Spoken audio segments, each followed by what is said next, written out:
Robert Calloway had built his empire on three unshakable principles: precision, calculation, and the unwavering belief that with enough money, any problem could be solved. Those same instincts had driven him to install hidden security cameras throughout his estate, not to protect the art on his walls or the valuables in his safe, but to watch over the one thing his fortune had failed to protect: his 10-year-old son, Jaden. But to understand how Robert Calloway, a man who prided himself on control, had arrived at this moment of helpless observation through a hidden camera, you have to go back to where it all began. Back to the day when his carefully constructed world shattered in the shallow end of a swimming pool, and back to the desperate measures that followed. 2 years earlier, a diving accident at a friend's birthday party had stolen Jaden's ability to walk. Jaden had been 8 years old, full of boundless energy and reckless confidence. At a friend's birthday party, he decided to show off his diving skills. No one saw him climb to the edge of the deep end and launch himself toward the shallow water. By the time the adults heard the screaming, Jaden was already floating face down, his spine severed at the thoracic level. Robert had been in the middle of a presentation when his phone rang. He'd almost ignored it. The days that followed were a blur of sterile hospital corridors and doctors delivering news in careful, measured tones. Jaden would live, but he would never walk again. The paralysis was permanent, complete from the waist down. At 10 years old, his son's life had been irrevocably changed in the seconds it took to misjudge the depth of a pool. Robert responded the only way he knew how. He threw money at the problem with the force of a man trying to punch through a wall. He hired the finest neurosurgeons on the East Coast for second, third, and fourth opinions. He converted the mansion's ground floor into a state-of-the-art rehabilitation center, complete with parallel bars, resistance equipment, and electronic stimulation devices that cost more than luxury cars.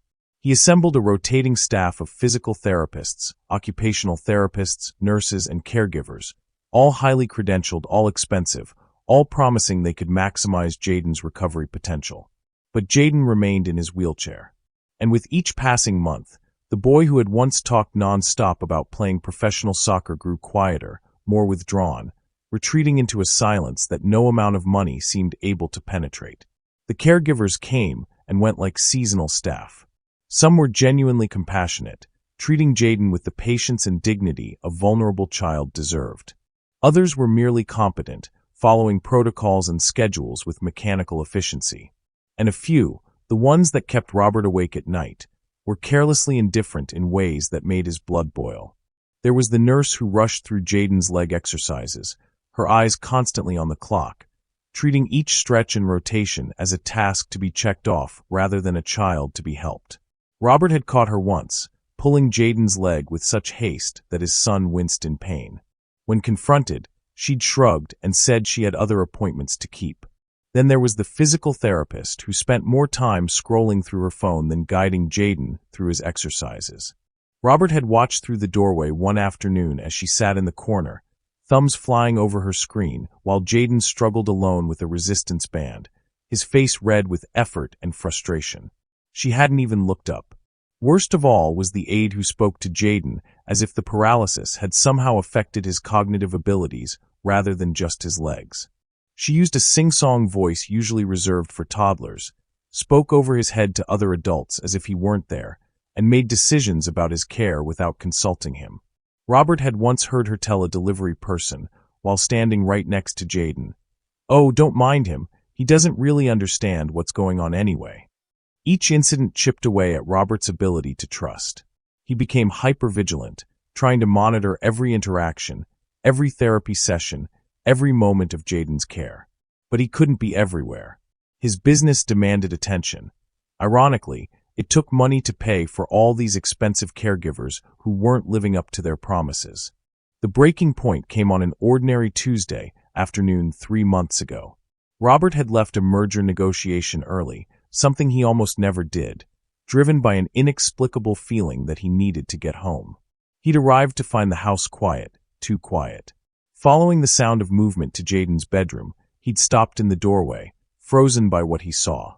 The current caregiver, a woman with impeccable references and a warm smile during her interview, was transferring Jaden from his wheelchair to the bed.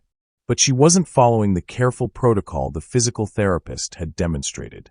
She was hauling him roughly, gripping his upper arms with visible force, yanking him across the gap with no regard for his comfort or dignity. Jaden's face was contorted, his teeth gritted against pain or humiliation or both. She hadn't even noticed Robert standing there. "That's enough," Robert had said, his voice deadly quiet. "Pack your things. You're done." That night, after Jaden was asleep and the now former caregiver had left in a cloud of indignant protests, Robert sat in his study and made a decision. If he couldn't be there every moment to protect his son, he would find another way. He made calls to a discreet security consultant. By the end of the week, tiny cameras had been embedded throughout the house, hidden in the ornate picture frames that lined the hallways, tucked into decorative bookends on the shelves, concealed in the smoke detectors and light fixtures. Robert told himself it was necessary, that he was simply being a responsible father. He had a duty to protect a vulnerable child who couldn't protect himself, who depended entirely on the people paid to care for him. The cameras weren't about paranoia or control, they were about accountability, about ensuring that in his absence, Jaden would receive the care he deserved and that Robert was paying for. The system was sophisticated, streaming high-definition footage directly to his laptop and phone. He could check in any time, from anywhere. He would finally have eyes on his son's care, would finally know what happened when he wasn't there. But as the weeks turned into months, Robert discovered something he hadn't anticipated. He couldn't bring himself to watch the feeds.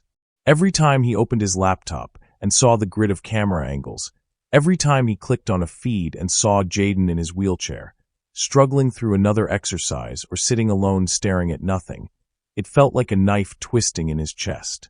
Watching his son's daily struggles through a digital screen felt like an admission of helplessness, a confession that for all his success, for all his wealth and power and control, he had failed at the thing that mattered most. He couldn't give Jaden back his legs. He couldn't restore the life his son had lost. He couldn't even protect him from careless caregivers without resorting to surveillance.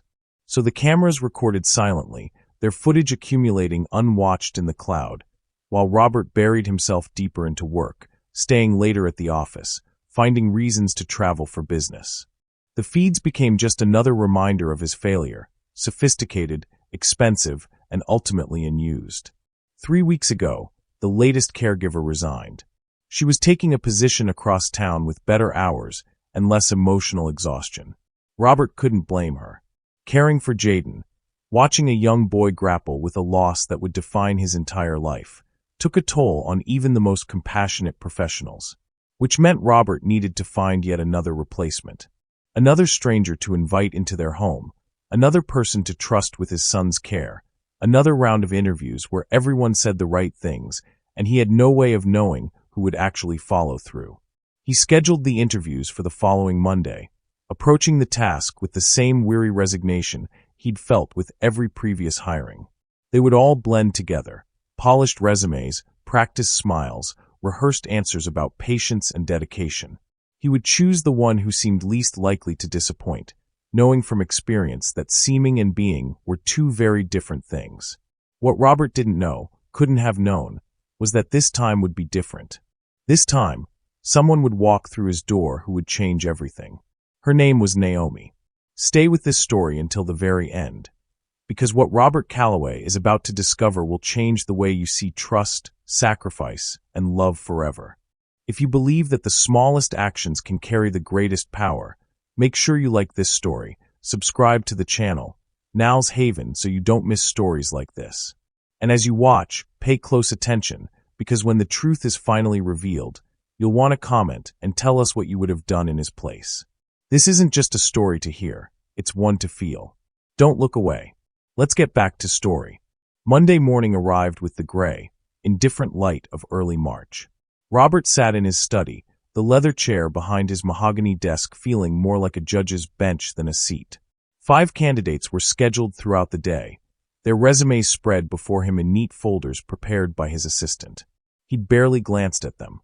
The first candidate arrived at 9 o'clock sharp, a middle-aged woman with 20 years of pediatric nursing experience. She spent the first 10 minutes complimenting the architecture of the foyer, The second 10 explaining her philosophy of care in buzzwords that sounded rehearsed, and the final 10 asking about benefits and vacation time. Robert thanked her politely and said he'd be in touch. The second candidate, a young man fresh out of a physical therapy program, was eager to the point of nervousness. He talked rapidly about his credentials, his passion for helping children, his belief that a positive attitude could overcome any obstacle. Robert recognized the type. Well-meaning but naive, not yet weathered by the reality that sometimes positivity wasn't enough. He would burn out within months. The third and fourth candidates blurred together in Robert's mind even as he interviewed them. Polished resumes. Practiced smiles. The same careful answers about patience and dedication, about treating each client as an individual, about creating supportive environments. They said all the right things, which somehow made Robert trust them less. By the time the fifth candidate was due to arrive at 3 o'clock, Robert was exhausted by the performance of it all. He'd probably end up hiring the first woman, at least she had experience, and hoping for the best. That seemed to be all he could do anymore. When his housekeeper, Margaret, showed the final candidate into the study, Robert barely looked up from the resume in front of him. Naomi Parker, 30 years old, bachelor's degree in social work. 5 years of experience with children in various care settings. References from 3 previous families, each brief but sincere in their praise. "Ms. Parker, please have a seat," Robert said, gesturing to the chair across from his desk. He finally looked up as she sat down, and something about her presence made him pause. She was black, with her hair pulled back in a simple ponytail, wearing dark slacks and a cream-colored blouse, professional but unpretentious. What struck him most was the way she carried herself. Calm and self-possessed, neither intimidated by the mansion's grandeur nor trying to impress him with false enthusiasm. She didn't comment on the imported chandelier visible through the study's French doors. She didn't compliment his obvious success or the family photos on his desk. She simply sat, folded her hands in her lap, and waited. Robert found himself slightly off balance. He launched into his standard questions. Her experience with children with disabilities, her approach to physical therapy support, her availability and expectations. Naomi answered each question directly, without embellishment. Her responses were competent, but not remarkable. Yes, she had experience with paralyzed children. Yes, she understood the physical therapy protocols. Yes, she could work the required hours.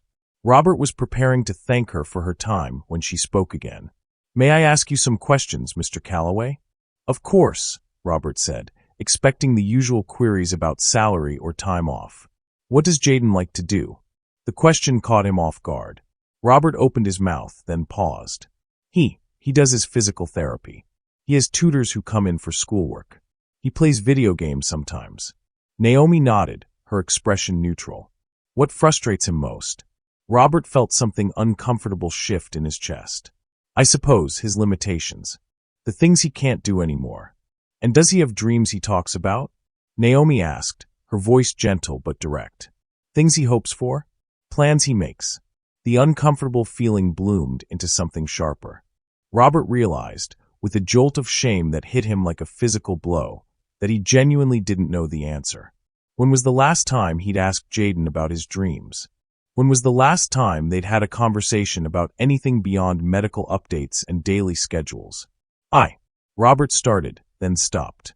He couldn't bring himself to admit his ignorance to this stranger, but he also couldn't bring himself to lie. "That's a good question," he finally said, his voice quieter than before. Naomi simply nodded, as if his non-answer told her everything she needed to know. Robert looked down at her resume again, but he wasn't really seeing it. Something about those 3 questions, so simple, so obvious, had cut through all the professional distance he'd maintained throughout the day. This woman hadn't asked about his son's medical history or his care requirements. She'd asked about Jaden as a person, as someone with interests and frustrations and dreams. "When can you start?" Robert heard himself say. Naomi's expression didn't change, but something softened slightly around her eyes. "Tomorrow, if you need me." Tomorrow would be fine. Robert stood, extending his hand across the desk. "The salary is what we discussed. Margaret will show you around and go over the schedule." As Naomi shook his hand, Her grip was firm but not aggressive. "I'd like to meet Jaden, if he's available." "Of course. He should be in the living room." Robert followed at a distance as Margaret led Naomi through the house. He told himself he was simply being thorough, observing how the new hire interacted with his son. But truthfully, something about her questions had unsettled him, made him curious in a way the other candidates hadn't. Jaden was where Robert had expected, parked in front of the television in his wheelchair, a video game controller loose in his hands. He barely glanced up when they entered. "Jaden," Margaret said gently, "this is Ms. Parker. She's going to be helping take care of you." Robert watched from the doorway as Naomi did something none of the other caregivers had done. Instead of standing over Jaden or launching into an introduction about herself, she moved to kneel beside his wheelchair, bringing herself to his eye level. "Hi, Jaden," she said simply. "You can call me Naomi. I'm going to be around starting tomorrow." She paused, then added, "What game are you playing?" Jaden looked at her warily, the way he looked at all new caregivers, with the exhausted skepticism of a child who'd learned that adults rarely stayed. "Racing game," he mumbled. "Are you winning?" "I was until you came in." Naomi smiled, not the bright, forced smile of someone trying too hard, but something genuine and slightly amused. "Then I'll let you get back to it. We can talk tomorrow." She stood and turned to leave, pausing only to say, "Nice to meet you, Jaden." The boy didn't respond, his attention already back on the screen. But Robert had seen something in that brief exchange, a flicker of surprise in Jaden's eyes, perhaps at being treated like a regular kid rather than a patient or a problem to solve. As Naomi left with Margaret to complete the paperwork, Robert remained in the doorway, watching his son. Something about the interaction felt different, though he couldn't articulate exactly what. Naomi hadn't done anything remarkable. She'd simply been present, direct, real. Robert dismissed the thought as quickly as it came. He was reading too much into a 30-second introduction. Naomi Parker would probably turn out to be like all the others, competent at best, disappointing at worst. He would give her a few weeks, watch for any red flags, and hope she lasted at least through the summer. He had no way of knowing that by hiring Naomi, he'd just made the most important decision of his life. The following morning, Naomi arrived at 7 o'clock as scheduled. Robert was already preparing to leave for the office, a merger negotiation demanding his attention for the next several weeks. He gave her a brief nod, reviewed the schedule Margaret had prepared, and left. His son was in capable hands, he told himself. And for the first time in a long time, somewhere deep beneath his cynicism, he almost believed it. The first week of Naomi's employment passed with the kind of quiet efficiency Robert had learned not to expect. Each morning when he left for the office, earlier and earlier as the merger negotiation intensified, the house was already awake and ordered. Each evening when he returned, later and later, sometimes well past Jaden's bedtime, things ran smoothly without his oversight. Margaret reported that meals were prepared on time. The physical therapist mentioned that Jaden seemed more engaged during sessions. The tutor noted improved focus during lessons. All positive signs, yet Robert found himself waiting for the other shoe to drop. In his experience, things that seemed too good to be true usually were. The merger consumed him completely. 16-hour days became the norm. He ate lunch at his desk, dinner in the car on the way home. His phone buzzed constantly with emails, contract revisions, conference calls with lawyers on 3 different time zones. The deal was worth $40 million and required every ounce of his attention. Jaden's care, he told himself, was handled. He'd hired someone specifically so he could focus on work. Yet even in his distraction, Robert noticed small changes. On Tuesday evening, arriving home near 9 o'clock, he passed through the kitchen to grab water and saw the remains of dinner still on the counter. Jaden's plate was empty, completely empty, scraped clean. Robert paused, staring at it. His son had been picking at his food for months, leaving half of every meal uneaten, claiming he wasn't hungry or didn't like whatever had been prepared. Yet tonight, he'd eaten everything. Wednesday morning, Robert left his briefcase in his study and went to retrieve it before heading out. He glanced through Jaden's open bedroom door and stopped. Something was different. The room looked the same at first glance, but then he noticed the subtle changes. Jaden's wheelchair had more space to maneuver near the desk. His favorite books, Adventure novels he used to read voraciously before the accident had been moved from a high shelf to within easy reach. The TV remote sat on a lower side table instead of the dresser. Robert stepped into the room. "Did you rearrange things?" Naomi looked up from where she was helping Jaden get dressed for the day. "Just a few adjustments. The previous setup made some things harder than they needed to be. I hired an occupational therapist to design this room," Robert said, more defensive than he'd intended. "I'm sure they did their best," Naomi replied calmly, her tone carrying no challenge. "But Jaden told me this works better for him. We tested a few different arrangements yesterday afternoon." Robert's eyes shifted to his son, who was focused on pulling his shirt over his head, avoiding his father's gaze. The implication settled uncomfortably in Robert's chest. Jaden had opinions about his own space, his own needs. And Robert hadn't asked about them. Hadn't even thought to ask. How long had it been since he'd consulted Jaden about anything beyond what he wanted for breakfast? "Right," Robert said quietly. That's good. If it works better." He left for the office with those words echoing in his mind.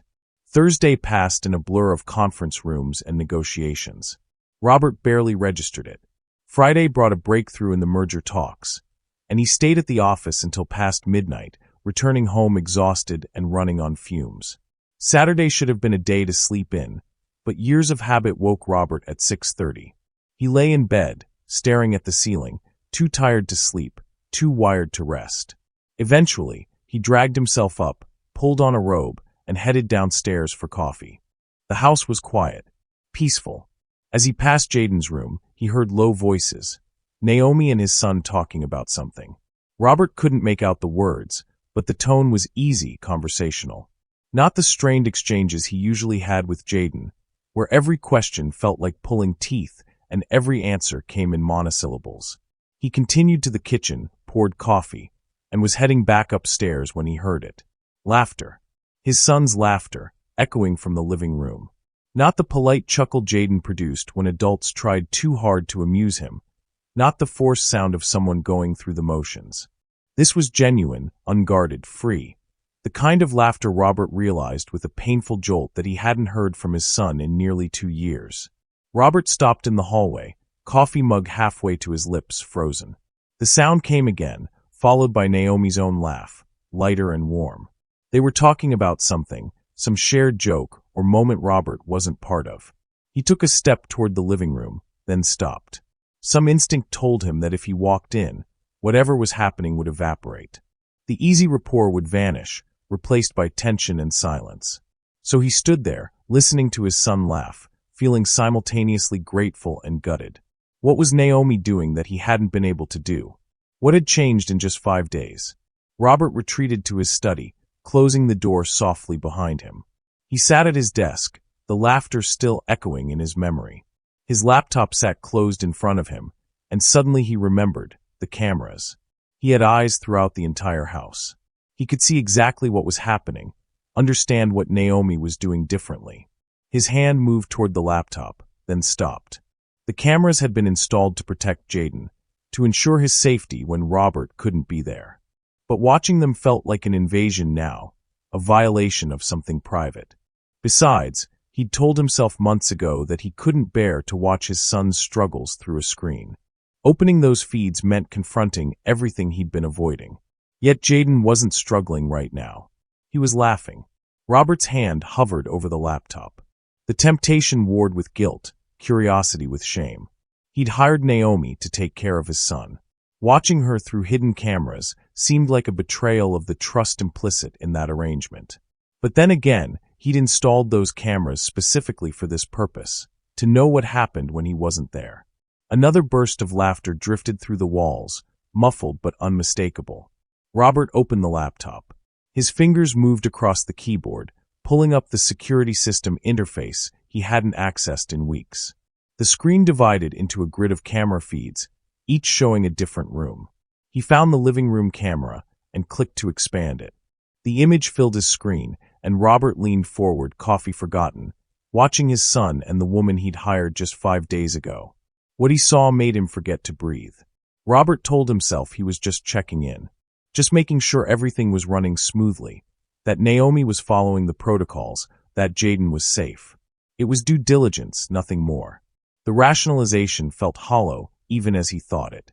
On the screen, Naomi sat cross-legged on the living room floor beside Jaden's wheelchair. Between them lay a coloring book, the kind with intricate designs meant for older kids or adults. But they weren't coloring. The crayons sat untouched in their box, except for a few Naomi had spread out in front of them. "What color is brave?" Naomi asked, her voice clear through the laptop speakers. Jaden studied the crayons, his expression thoughtful rather than confused. He pointed to red.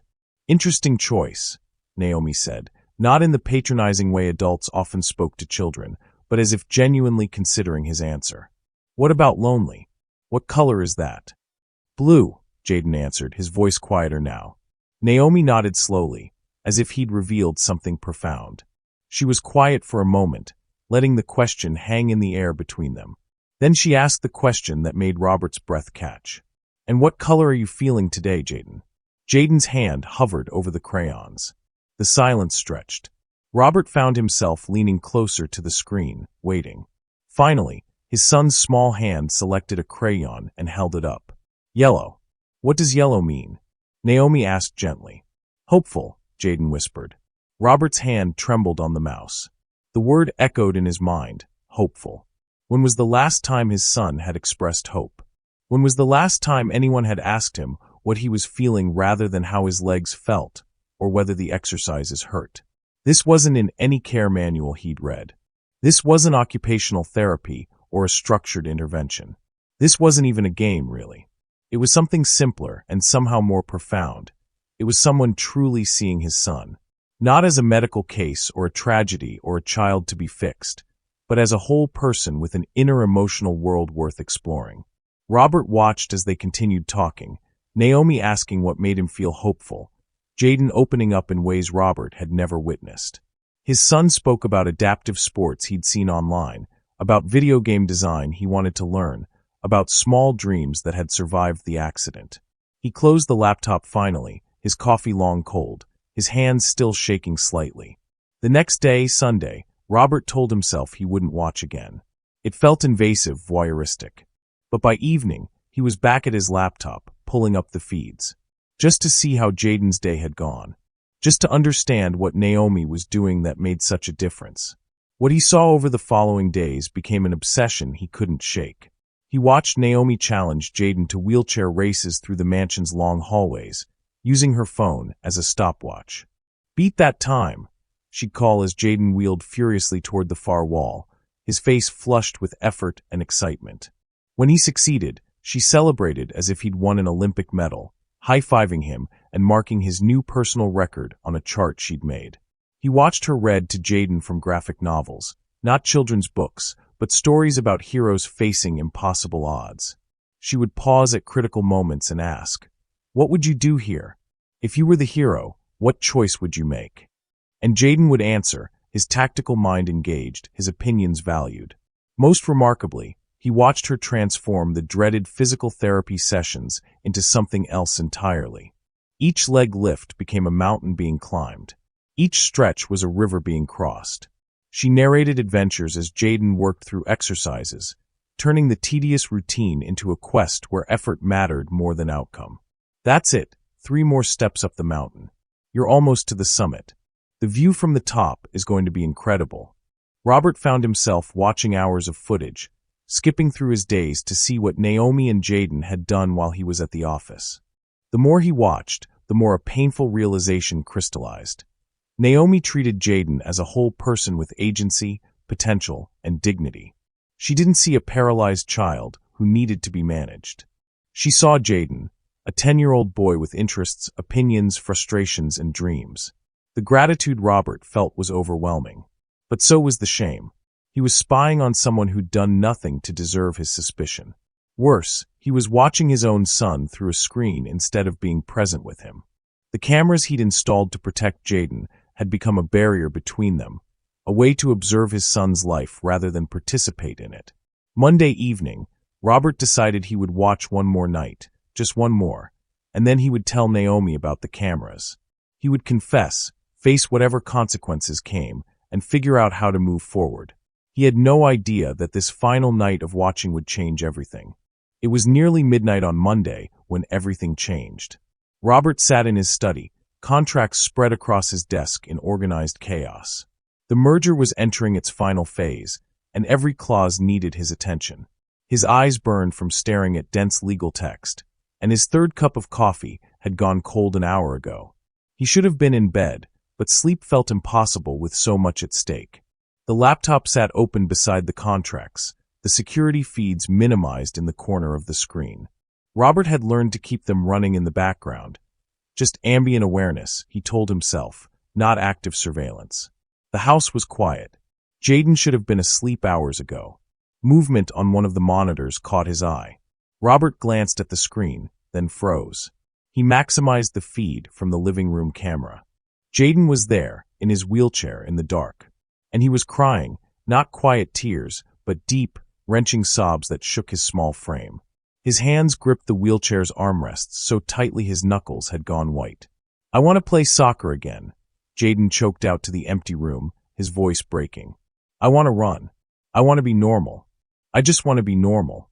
Robert's hand was already reaching for his phone to call downstairs, his body half out of the chair, every paternal instinct screaming at him to run to his son. But something made him stop. Some instinct, or perhaps cowardice, kept him in his seat watching. Where was Naomi? It was late. She should have been in her quarters. Had she heard Jaden? Did she know he was? Naomi appeared on screen, moving into the living room. She didn't rush.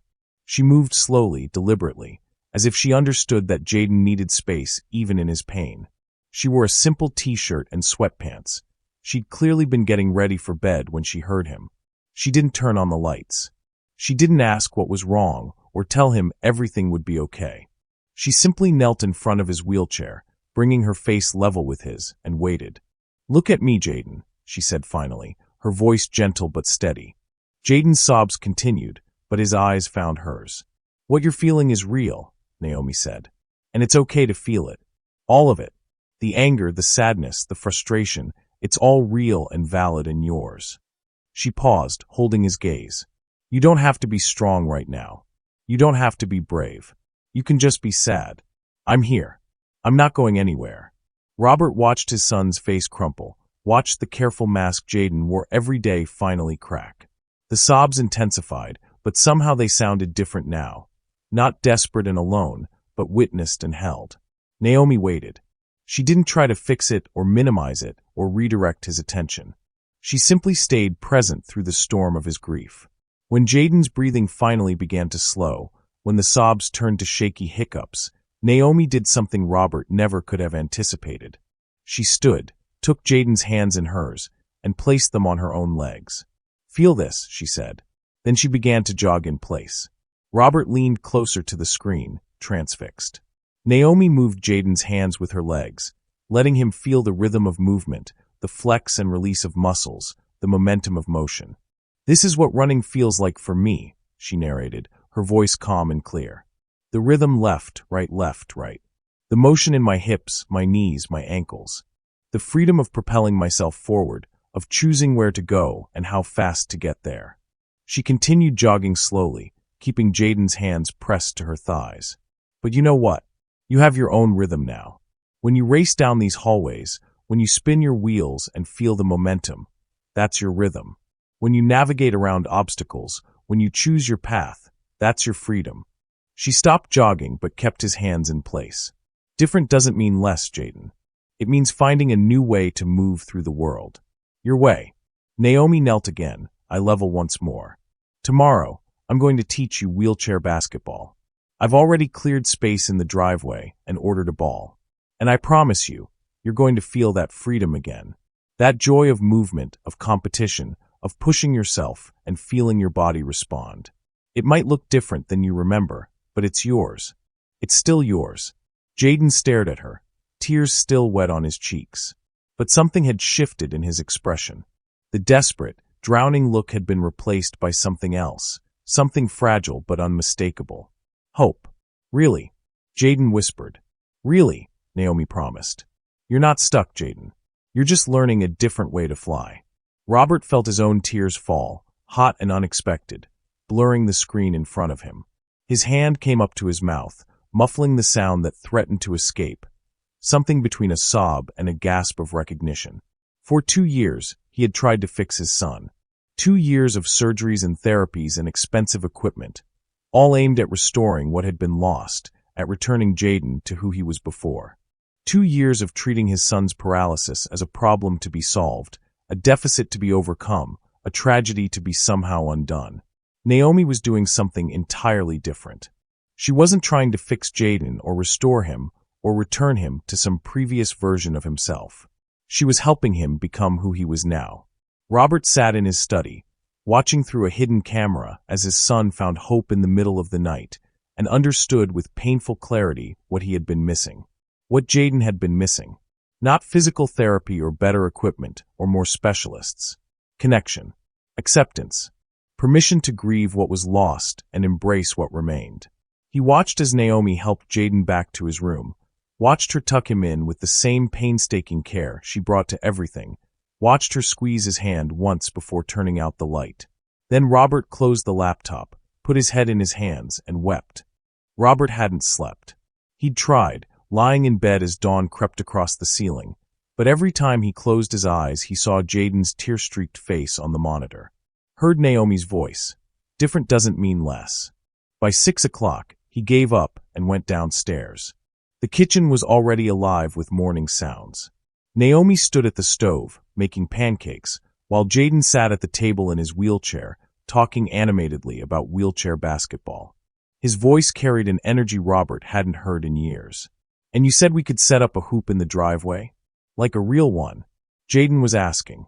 "A real one," Naomi confirmed, flipping a pancake. "Regulation height. You'll have to work up to making baskets, but that's part of the fun. Do you think I could actually get good at it?" "I think you could get great at it if you want to." Robert stood in the doorway, unnoticed, watching this scene of domestic normalcy. His son was excited about something, planning for something, looking forward instead of back. The weight of the previous night pressed down on him. He'd spent hours after closing the laptop replaying what he'd witnessed, wrestling with his conscience like a man trying to pin down smoke. The questions circled endlessly. Should he tell Naomi about the cameras? Confessing meant risking her resignation, her anger, her rightful sense of violation. But continuing in secret meant living with a lie, watching her through hidden lenses while she gave his son something priceless: hope. The internal debate had consumed him, but beneath it ran a deeper current of recognition. Robert had scrolled back through days of footage during his sleepless night, but this time he'd watched for something different, himself. What he saw was damning. He appeared in the feeds rarely, a blur passing through the hallway, a brief conversation in the kitchen, a good night from the doorway of Jaden's room. His interactions with his son lasted minutes at most, perfunctory exchanges about homework or physical therapy or what Jaden wanted for dinner. Meanwhile, Naomi was present in almost every frame. Not hovering or smothering, but there, engaged, attentive, treating every moment with Jaden as if it mattered. The contrast was brutal.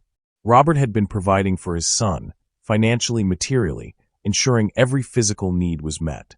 But he hadn't been present with him, hadn't really seen him, had used work and grief and guilt as shields against the pain of witnessing his son's daily struggle. The mansion stretched around him in all its expensive grandeur: marble floors, imported fixtures, rooms that cost more to furnish than most people earned in a year. Wealth without warmth. Money without meaning. He'd built this fortress to protect his family, but somewhere along the way it had become a prison for his son and a hiding place for himself. Robert usually left for the office before Jaden woke, but this morning he lingered. He poured coffee and sat at the kitchen island watching. Naomi and Jaden had developed an easy rapport, full of inside jokes and shared references Robert didn't understand. They communicated in shorthand, finishing each other's sentences, laughing at things that had happened during the hours Robert was absent. Jaden smiled, genuinely smiled, more in this 10-minute breakfast than Robert had seen in months. A spike of jealousy shot through him. This stranger had formed a bond with his son that Robert himself didn't have. She knew Jaden's rhythms, his humor, his dreams. She'd been here less than 2 weeks, and already she was more present in his son's life than Robert had been in 2 years. But the jealousy transformed almost immediately into something else: gratitude. Profound, overwhelming gratitude that anyone, was giving his son what he needed. That Jaden had found connection and hope despite his father's emotional absence. The decision crystallized with the clarity of morning light. He had to tell her, had to confess about the cameras, face whatever consequences came. Living with this deception was corrosive, eating at him from the inside. And more than that, Naomi deserved the truth. She'd given Jaden honesty and presence. Robert owed her at least that much in return. "Naomi," he said, his voice rougher than intended. Both she and Jaden looked up, surprised by his presence. "After you get Jaden settled, could you come to my office? I need to speak with you." Something flickered across Naomi's face, calculation, perhaps, or concern, but her voice remained calm. "Of course, Mr. Calloway." Jaden looked between them, his earlier excitement dimming slightly. "Is something wrong?" "No," Robert said, forcing himself to meet his son's eyes. "Nothing's wrong. I just need to discuss something with Naomi. Work stuff." The lie tasted bitter. He'd tell the truth soon enough, to Naomi first, then perhaps to Jaden. But for now, he let his son finish breakfast in peace. 20 minutes later, there was a knock on his study door. "Come in," Robert said. Naomi entered, her expression neutral, hands folded calmly in front of her. She stood before his desk, waiting. Robert realized she probably thought she was being fired. "Please sit," he managed. This was going to be harder than he'd imagined. Naomi sat in the chair across from Robert's desk, her posture straight but not stiff, her hands folded in her lap. She looked like someone prepared for bad news, but determined to receive it with dignity. Robert opened his mouth, then closed it. He'd negotiated million-dollar deals, faced down hostile boardrooms, delivered devastating news to investors. Yet finding the words for this felt impossible. "Would you like coffee?" he asked, immediately regretting the deflection. "No, thank you, Mr. Calloway." "Right." He cleared his throat. How is Jaden this morning?" "Excited about basketball," Naomi said simply. "Looking forward to the afternoon." "Good. That's good." The silence stretched. Naomi waited, patient as always, while Robert fought his own cowardice. "I need to tell you something I'm not proud of," he finally said, the words coming out in a rush. "Something I should have told you from the beginning, but I didn't, and now—" He stopped, forced himself to slow down. "After Jaden's accident, after we'd been through several caregivers who were inadequate, I made a decision." He turned his laptop screen toward her, pulling up the security system interface. The grid of camera feeds filled the display. "I installed hidden cameras throughout the house," Robert continued, unable to meet her eyes. "In the picture frames, the bookshelves, the light fixtures. Everywhere. I told myself it was to protect Jaden, to make sure he was being treated properly when I couldn't be here." He paused. "That was true, but it was also an excuse. A way to maintain control when I felt powerless." Naomi's expression remained neutral, but her eyes had moved to the screen, taking in the multiple feeds. "I stopped watching them months ago," Robert said. "Couldn't bear to see Jaden's struggles through a screen. But last week, when I heard him laughing, really laughing, I opened them again." Now his voice dropped, thick with shame. "I've been watching you with Jaden, without your knowledge, without your consent." He forced himself to continue, to lay it all bare. "I saw the color game, saw you asking him what color he was feeling, saw the wheelchair races, the way you turn everything into something positive without diminishing what he's lost." His voice cracked. "And last night I saw him break down, saw him crying about wanting to be normal, and I saw what you did." Robert's hands gripped the edge of his desk. "You took his hands and put them on your legs. You jogged in place so he could feel the movement, the rhythm. You told him different doesn't mean less." The tears he'd been fighting won. "You gave my son hope when I'd spent 2 years trying to give him back his legs." Naomi listened through it all, her expression unreadable. Robert waited for the explosion, for anger, for accusations of violation, for her to stand up and walk out. The silence stretched between them, heavy and uncomfortable. Finally, Naomi spoke, her voice quiet but clear. "I'm glad you saw him finally." Robert blinked, confused. "What?" "I'm glad you saw him," she repeated, emphasis on that single word. "Not what I did. Not the activities or the techniques. Him. Jaden. Who he is now, what he needs, what he dreams about. I violated your privacy, Robert said, needing her to understand. I spied on you. You should be furious. Maybe I should be, Naomi acknowledged. But right now, what I feel is that a father finally saw his son, even if it took hidden cameras to make it happen. Robert fumbled for words. I want to make this right. I'll double your salary. Triple it. I'll draw up a permanent contract with whatever terms you want. Benefits, vacation time, anything. Naomi shook her head, cutting him off. I don't want more money, Mr. Calloway. Then what? Tell me what you want, and it's yours. She leaned forward slightly, her eyes meeting his with an intensity that pinned him in place. I want you to spend more time with your son, not watching him through cameras, not providing for him from a distance, being with him, present, here. The words landed like a physical blow, knocking the air from Robert's lungs. You have this beautiful boy who's fighting every day to find joy in a life that changed in ways he didn't choose, Naomi continued. He doesn't need more money or better equipment or another specialist. He needs his father. He needs you to see him, to know him, to show up for the small moments that make up a life. Robert's vision blurred. I've been trying to protect him. I know, Naomi said gently. But sometimes protection looks like presence, like being there even when it's hard, especially when it's hard. The truth of it settled over Robert like a weight. He'd spent 2 years running from his son's pain because witnessing it meant confronting his own helplessness. He'd hidden behind work and money and surveillance cameras, telling himself he was being a responsible father while actually being an absent one. I don't know if I can do what you do, Robert admitted. Connect with him like that. I've missed so much. I don't even know where to start. Start by showing up, Naomi said. Start by asking questions and listening to the answers. Start by being there. Robert nodded, unable to speak past the lump in his throat. Naomi stood, preparing to leave, then paused. Jaden and I are planning to set up the basketball hoop this afternoon. We were going to try a few practice shots. She looked at him. Would you like to join us? Robert looked up at her, this woman who'd walked into his home less than 2 weeks ago and somehow seen what he'd been blind to. Yes, he said, his voice rough. Yes, I would like that very much. 2 o'clock then, Naomi said. Dress casually. And Mr. Calloway. She paused at the door. Leave the laptop closed.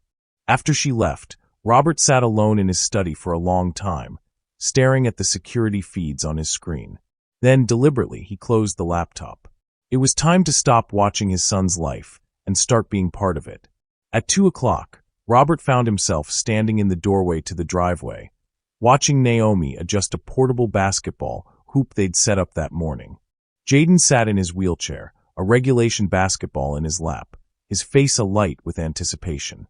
Robert had changed into jeans and a polo shirt, the most casual clothes he'd worn on a weekday in years. He felt oddly out of place in his own home, uncertain of his role in this scene. Naomi looked up and caught his eye. Mr. Calloway. Want to join us? Jaden's head whipped around, surprise crossing his face. Dad. If that's okay, Robert said, stepping forward awkwardly. I've never played wheelchair basketball before. I'll probably be terrible. You'll definitely be terrible, Jaden said, but he was grinning. We only have one chair, so you'll have to play standing up. That hardly seems fair to me, Robert said, moving closer. Life's not fair, Jaden shot back, his tone teasing rather than bitter. You're about to find out. Naomi showed Robert the basics, how to defend without interfering with the wheelchair, where to position himself, how wheelchair basketball differed from the standard game. Robert felt clumsy and self-conscious, his competitive instincts warring with his rusty athletic skills and his fear of somehow hurting Jaden.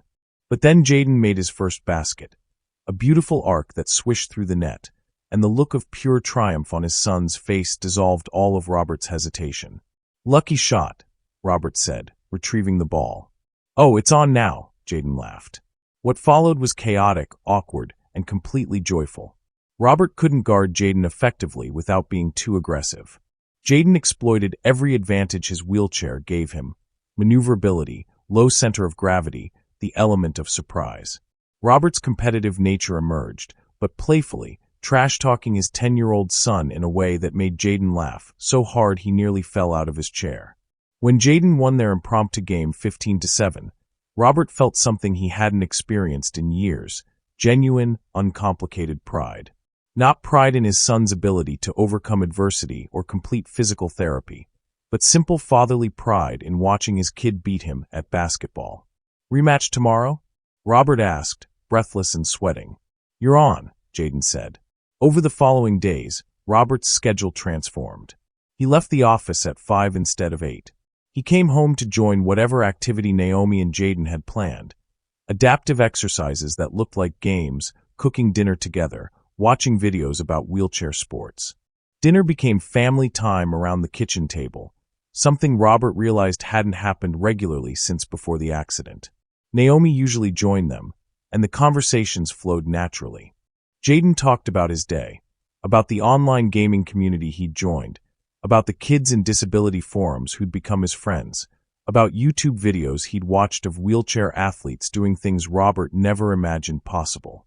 "Did you know there's wheelchair rugby?" Jaden asked one evening, his eyes bright. "They call it murder ball. It looks so cool." "I didn't know that," Robert admitted.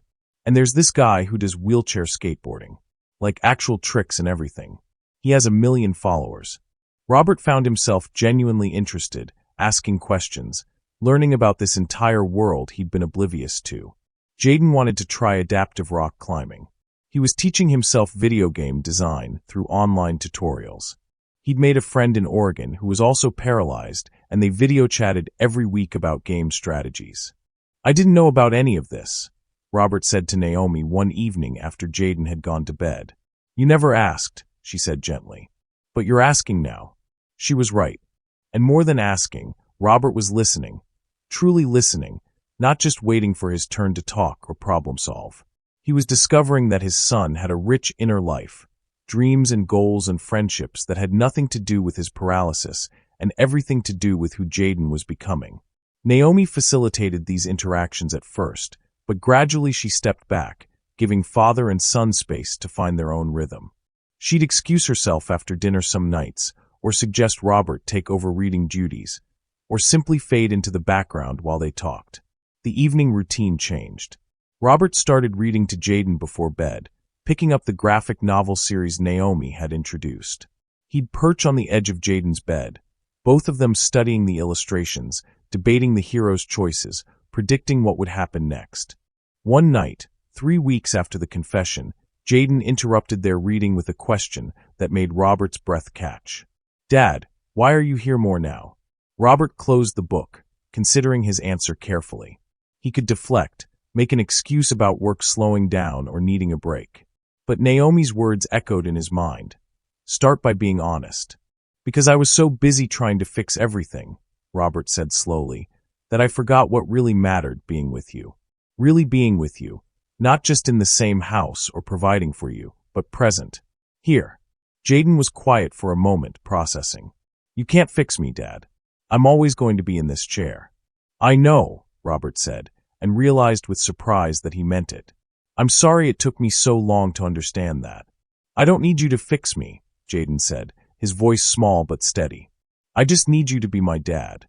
The simplicity of it broke something open in Robert's chest.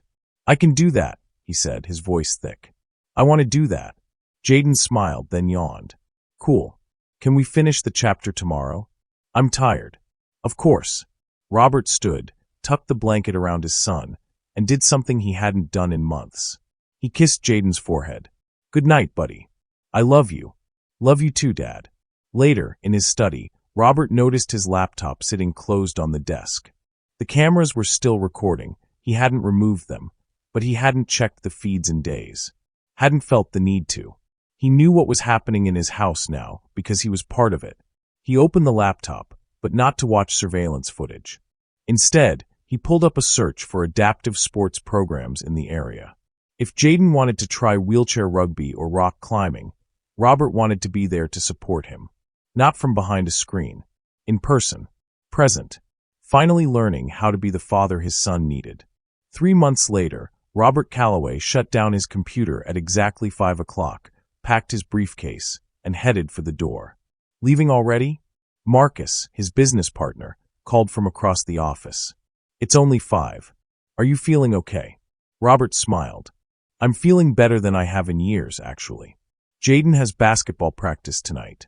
I told him I'd be there. Basketball? Marcus's eyebrows rose. I thought. Wheelchair basketball, Robert clarified. He made the team last month. Kid's got a wicked three-point shot. The pride in his voice was unmistakable. Marcus shook his head in amazement. Good for him. Good for both of you. Robert no longer apologized for his changed schedule, no longer felt guilty about leaving work at reasonable hours. The business ran fine without him working 16-hour days. Turned out the world didn't stop spinning when he chose to be present for his son. He arrived home to find Naomi and Jaden in the kitchen, working together to prepare dinner. Jaden was chopping vegetables at the counter. Naomi had set up a cutting board at a height his wheelchair could reach, while she seasoned chicken at the stove. Dad, Jaden called when Robert walked in. Guess what? What? Robert set down his briefcase and rolled up his sleeves, moving to help with dinner. I got accepted into that adaptive climbing program, the one we looked at online. They called today. Jaden, that's incredible. Robert's excitement matched his son's. When does it start? 2 weeks. And coach said I might get to compete in a regional wheelchair basketball tournament next month if I keep improving. They talked through dinner, a chaotic, joyful meal where everyone spoke over each other, where stories overlapped and laughter punctuated every other sentence. This was family, Robert realized. Not the quiet, careful meals of the past 2 years where he and Jaden ate in near silence, both avoiding the weight of everything unsaid. This was messy and loud and real. After dinner, while Naomi cleaned up, Robert and Jaden moved to the living room. Jaden had been working on wheelchair tricks, spins and wheelies and pivots that looked equal parts terrifying and impressive. Watch this, Jaden said, then executed a perfect 360-degree spin. Show off, Robert laughed, clapping. Do it again. I want to get it on video for your mom. He pulled out his phone, recording as Jaden performed the trick again, both of them grinning. Robert sent the video to his ex-wife with a message. Look what our son can do. She'd been amazed by Jaden's transformation over the past months. The angry, withdrawn boy she'd worried about had been replaced by someone confident and engaged with life. She'd asked Robert what had changed, and he'd told her the truth. He had. Naomi emerged from the kitchen, drying her hands on a towel. I'm heading out for the evening, Mr. Calloway. Robert stood. Naomi, wait. I wanted to. He paused, searching for adequate words. I wanted to thank you. Not just for taking care of Jaden, but for, his voice caught, for teaching me how to be present, for showing me what my son needed when I was too blind to see it. Naomi's expression softened. You always had it in you, Mr. Calloway. You just needed to remember that the best things can't be bought. They have to be lived. I almost missed it all, Robert said quietly. If you hadn't walked through that door. But I did, Naomi said simply. And you made the choice to change. That's what matters. After she left, Robert returned to the living room where Jaden was reviewing the tournament bracket on his tablet. Dad, can Naomi come watch my game next month? Jaden asked. I want her to see me play for real. Of course, Robert said immediately. We'll make sure she's there. Front row. He settled onto the couch next to Jaden's wheelchair, and they began planning the logistics. What time they'd need to leave, where they'd stay, whether they should make a weekend trip out of it. Simple father-son planning that felt revolutionary after 2 years of distance. Robert's laptop sat on the side table, closed. The cameras throughout the house were still recording. He'd never removed them, but he hadn't checked the feeds in weeks. They served a different purpose now. Not surveillance, but a reminder of what he'd almost missed. A reminder of the man he'd been, watching his son's life through screens rather than living it alongside him. The mansion felt different now. The same marble floors, the same expensive furnishings, the same architectural grandeur. But it was no longer empty. The space that had felt like a mausoleum for Jaden's lost mobility now rang with laughter, with conversation, with the daily rhythms of an actual family. Dad. Jaden's voice pulled Robert from his thoughts. Yeah, buddy. I'm glad you're here. For simple words that meant everything. Me too, Robert said, his throat tight. Me too. Later that night, after Jaden had gone to bed, Robert sat in his study one final time. The laptop remained closed on his desk. He didn't need to check the cameras to know what had happened today. He'd been there. He'd lived it. His phone buzzed, a text from Naomi. Just a simple message. See you tomorrow. Robert smiled and replied, looking forward to it. He thought about the journey that had brought him here, the accident that had shattered their lives, the parade of caregivers who'd come and gone, the surveillance system installed out of fear and distrust, the weeks of watching his son through hidden cameras, seeing without understanding. And then Naomi, who'd walked into their lives and asked 3 simple questions. What does Jaden like to do? What frustrates him most? Does he have dreams he talks about? She'd seen what Robert had been too afraid to see, that his son didn't need to be fixed or restored or returned to some previous version of himself. Jaden needed to be seen, accepted, and supported as he became whoever he was meant to be. Different doesn't mean less. That's what Naomi had told Jaden that night, and the words had changed everything. Robert closed the laptop decisively, choosing presence over surveillance, connection over control. Naomi, the woman who'd asked about dreams, had given a paralyzed boy and his father the courage to dream again. She'd taught them both that movement came in many forms, that freedom wasn't about walking, but about moving forward. Together, Robert had learned the hardest lesson of his life, that the greatest investment wasn't measured in dollars, but in moments. In being present for the small victories and the hard conversations, for the laughter and the tears, for all the ordinary, extraordinary moments that made up a life. He'd spent 2 years trying to buy his way out of grief, to purchase solutions to problems that had no price tag. But the answer had been free all along. Show up. Be present. Love openly. Finally, Robert Calloway understood. And he was present for every moment that followed. The end. If this story moved you, don't let the feeling fade here. Like this video to support stories that celebrate compassion over wealth. Subscribe to this channel Now's Haven, so you never miss moments that restore faith, heal hearts, and remind us what really matters. And leave a comment below. What part of this story stayed with you the longest? And tell us where in the world you're watching from. We'll love to hear from you. If you're ready for another powerful story that will challenge your heart and open your eyes, click the next video on your screen now. More stories are waiting, stories that prove love, kindness, and presence are the greatest riches of all. See you in the next video.